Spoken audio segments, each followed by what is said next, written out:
Gracias, buenas noches, compañeras, compañeros, compañeros. Bueno, yo tenía unas cuantas sutilezas, obviamente resumidas en los 15 minutos, pero hemos escuchado algunas cosas que me obligan a ser más violento y tajante en algunos de los planteos. Primero y principal, sí, vivimos lo que nosotros caracterizamos como la crisis más profunda del capitalismo imperialista. La consecuencia justamente de una época imperialista con lo que Trotsky ha definido como su característica central, el estancamiento de las fuerzas productivas, que llega a un momento de mucha putrefacción. Ahora esta crisis, creo que todos ubicamos en su comienzo, allá hace cerca de una década, 2007, 2008, en realidad es parte de una crisis más grande, es parte de una crisis crónica que ya lleva medio siglo, que comenzó allá con la crisis capitalista de principios de los años 70. Y entonces, acá tenemos que hacernos una pregunta. Porque sí, esta crisis tiene muchos aspectos, tiene la crisis ambiental que hemos discutido por ahí en otras mesas, tiene evidentemente todos los aspectos de retroceso para el movimiento obrero, para los pueblos, tiene el aspecto de la guerra, Pero precisando, ¿por qué? ¿Por qué el capitalismo imperialista no puede salir de esta crisis que lleva más de medio siglo? A pesar de que, desde fines de los 70, principios de los 80, hemos visto lanzado un programa económico mundial que podemos llamar de contrarrevolución permanente del capital contra el trabajo. Algunos le dicen el programa neoliberal, nosotros la palabra neoliberal no nos gusta, pero no es un problema de discutir palabras. Sabemos de qué estamos hablando cuando nos referimos a ese programa. Programa de ataque directo a todas las conquistas de la clase trabajadora, de saqueo, semicolonización de los pueblos. ¿Y qué pasó? Y acá sí empezamos a tener algunas diferencias fuertes de análisis. Porque las corrientes leen que hubo una derrota de la clase trabajadora y se impuso ese programa. Y nosotros creemos que justamente el que no se haya podido imponer a escala global y de esa manera recomponer las tasas de ganancia es lo que hace que la crisis continúe y se profundice. ¿Por qué? Porque en este medio siglo hubo infinidad de luchas de todo tipo y color, con centralidad obrera, sin centralidad obrera, populares, huelgas, lockouts, semi-insurrecciones, tirar al gobierno. Objetivamente, los pueblos solos, sin dirección, con dirección de todo, como quieran, por donde quieran. Obviamente, somos troscos, sabemos que eso nos lleva, si no hay dirección revolucionaria, al triunfo de una revolución de octubre, eso ya lo sabemos. Pero no neguemos la existencia de todos estos procesos que recorrieron estas décadas. Entonces, este es un punto muy importante. Y dentro de eso, un elemento es, sí, efectivamente, la crisis económica, política y militar del imperialismo yanqui, que ha dado nuevos pasos en estos últimos años, pero que en realidad viene desde la derrota de Vietnam. En este siglo, recordemos la famosa ofensiva después de las Torres Gemelas, y los yanquis se terminaron yendo derrotados de Irak y de Afganistán. Estos son elementos de la realidad que nos llevan hasta hoy. Justamente esta crisis del gendarme, del gran gendarme, es la que genera este desorden mundial que vemos en estas épocas.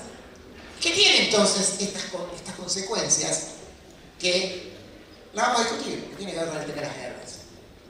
Voy a pasar muy rápido simplemente porque hubo otros paneles en los cuales se discutió en particular, pero sí, obviamente en un debate sobre situación mundial, siempre hay que decirlo, el epicentro de la lucha de clase mundial, la foto y la gran definición está efectivamente en lo que está sucediendo en Medio Oriente. Ahí está todo concentrado, ¿no? Obviamente. El genocidio sionista, la resistencia palestina, el movimiento mundial que se está generando. Esto es central. Lo paso rápido, pero es simplemente por una cuestión de tiempo, creo que lo paso rápido porque quizás es el punto en el cual tenemos más acuerdo y entonces lo podemos avanzar sobre él. Nos llamó la atención, la verdad, nosotros, el lugar que ha tomado en estas jornadas el tema de la guerra de Ucrania. Quiero detenerme sobre esto, porque no podemos mezclar, unir, subordinar lo particular y lo general todo junto.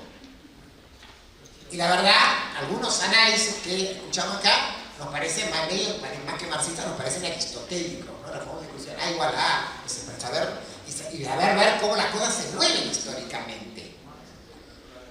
Yo me sorprendo porque me enteré acá que hay una tercera guerra mundial en curso. La verdad. Entiendo de otra manera eso. Por supuesto, todos hemos leído a Trotsky, todos sabemos que la guerra civil española fue el prolegómeno de la Segunda Guerra Mundial y si hubiera tenido otro desencadenamiento, a lo mejor la Segunda Guerra, pero no fue la Segunda Guerra Mundial, fue el prolegómeno. Entonces, acá tenemos que tener algo muy claro, porque aparece el conflicto de Ucrania y de repente nos olvidamos de las enseñanzas más básicas del marxismo. Un pueblo oprimido es atacado militarmente por una potencia opresora. ¿Qué posición tenemos los marxistas? Defendemos al pueblo oprimido, a la semicolonia, al atacado. Básico, independientemente de la dirección. Eso no quiere decir que, no apoyemos, que apoyemos a la dirección. Somos independientes de la dirección. Hacemos historia. Japón contra China, allá en la década del 30, Malvinas. ¿Qué lista tenemos que hacer?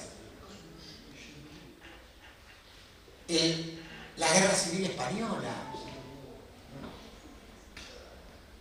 Se denunciaba a las potencias imperialistas llamadas democráticas porque no le entregaba armas a la República, justamente. Esa era la denuncia. Y ahora resulta que, frente al conflicto de Ucrania, disolvemos lo particular en lo general. Disolvemos lo particular en lo general. Obviamente, si un conflicto puede mutar. Puede mutar. Si mañana efectivamente se transforma en una guerra mundial abierta entre las potencias de la OTAN y Rusia, será otra discusión. Y también los marxistas sabemos cambiar. A ver, desde Marx y Engels en la guerra franco-prusiana podemos discutir esto, de cómo se pueden cambiar las posiciones cuando cambia un conflicto. Pero no es la posición de hoy. Y el hecho de llámese Putin o a veces las posiciones pro Putin o el absolutizar la posición de la OTAN, nosotros creemos que es grave, porque no es la primera vez que pasa y porque la izquierda mundial, y una parte importante de la izquierda trotskista, no hace muchos años, hace menos de una década, por tener la misma posición, hizo silencio frente al genocidio que Bashar al-Assad hizo sobre el pueblo sirio, diciendo exactamente lo mismo, silencio. O sea, honrosas excepciones, muy chiquitas, denunciaron lo que estaba pasando en Siria. Y no fue hace mucho, hace menos de 10 años. Entonces eso creo que tenemos que discutirlo con mucha seriedad. Se me perdió en cuanto voy, pero... 9:48. Gracias. 9:50. No, me interesaba detenerme en esto. ¿Por qué? Porque no es un problema de objetivismo, como decía Matías, ¿no? Nosotros creemos que las luchas, las revoluciones, las insurrecciones existen y existieron en los 90, en el siglo XXI, desde el zapatismo, ¿no? Ahí nomás, 3 años después de la caída del muro, ahí nomás, el mismo día que empezaba el NAFTA, y ahí en adelante. Se debilitaron y cayeron direcciones traidoras históricas, el estalinismo, la socialdemocracia se debilitó más, surgieron nuevas que duraron mucho menos. Hacemos una lista, el zapatismo, la lista que sigue. Ahora, los pueblos, las clases trabajadoras, no esperan, no lo necesitan. Para hacer todo esto, no lo necesitan nosotros, lo hacen solos. Las insurrecciones las hacen. El problema no es un problema exclusivamente de subjetividad de la conciencia. No, es un problema, y esto es trotskismo puro, la crisis de dirección es la existencia de direcciones traidoras.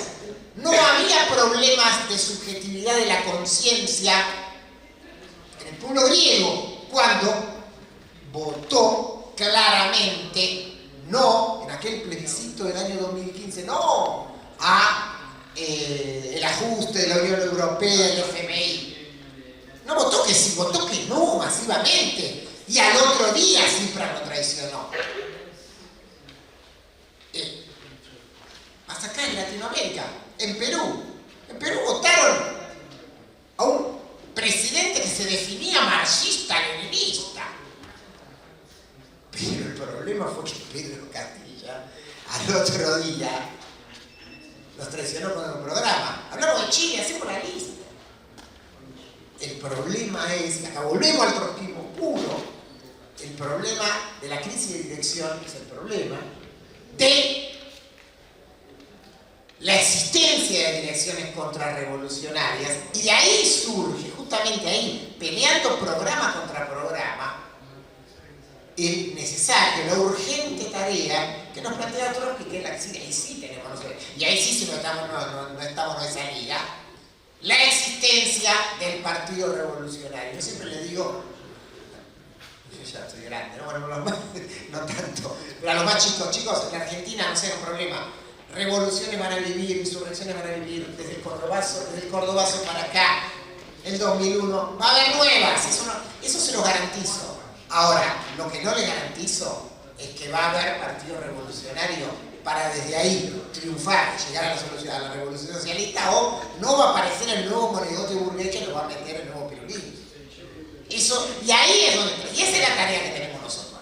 Y esa es la tarea del trotskismo. Construir los partidos revolucionarios en cada país y la internacional. Y la internacional, en los 3 minutos lo dice. Gracias. Miren, compañeros, el trotskismo tiene muchos problemas. El trotskismo argentino, como el mundial, tiene muchos problemas, pero no retrocedamos de posiciones conquistadas de conjunto con el trotskismo argentino. Porque Pablo dice, ya no hay cuestión nacional en Ucrania porque fue arrasada por el FMI, está todo privatizado, Zelensky fue el gobierno brazo de la OTAN. Perdón, una parte del trotskismo europeo decía eso en la época de Malvinas. Decía, el gobierno Argentina está todo reventado, hay un gobierno genocida, brazo armado de los yanquis en Centroamérica. Y la verdad. Y sin embargo, el trotskismo argentino, con su desaparecido, se cubrió de verdad con una posición correctísima frente a la guerra de Malvinas. ¿Había o no había cuestión nacional? Entonces, caractericemos objetivamente las cosas. Si no entramos, perdemos quizás lo básico de lo programático. Segundo y último, porque había muchas cosas más, pero bueno. A ver, sí, el gran problema es el tema estratégico de la construcción de la dirección revolucionaria. Para eso, La verdad no sé si hacen falta grandes estrategias que unifiquen a Clausewitz con Trotsky. Sí es necesario reconocer las luchas, las insurrecciones, las revoluciones, no ser escéptico. Y hay que unir a los revolucionarios, sí, sin duda hay que unir a los revolucionarios. Y unir a los revolucionarios, el Partido Revolucionario en una internacional revolucionaria, es mucho más que lo que ya vienen, o lo que ya venimos con la etiqueta de trotskistas. Pero hay que tener claridad. Son pocos puntos, pero son puntos programáticos claros. O sea, todos, lo que queremos juntar, es toda gente que tiene que estar de acuerdo en que la salida es expropiar a las multinacionales, a los grandes empresarios. Que no se apoya a ningún gobierno burgués, de ningún tipo, que se está por el gobierno de los trabajadores, que se está por la democracia obrera, que se está por la construcción del socialismo, por la construcción de partidos revolucionarios en cada país y de una internacional revolucionaria. Con todos los que estén de acuerdo con eso, vengan de donde vengan y lo demuestren en la práctica, pero bueno, unamos lo revolucionario y avancemos. Y por ahí está el camino.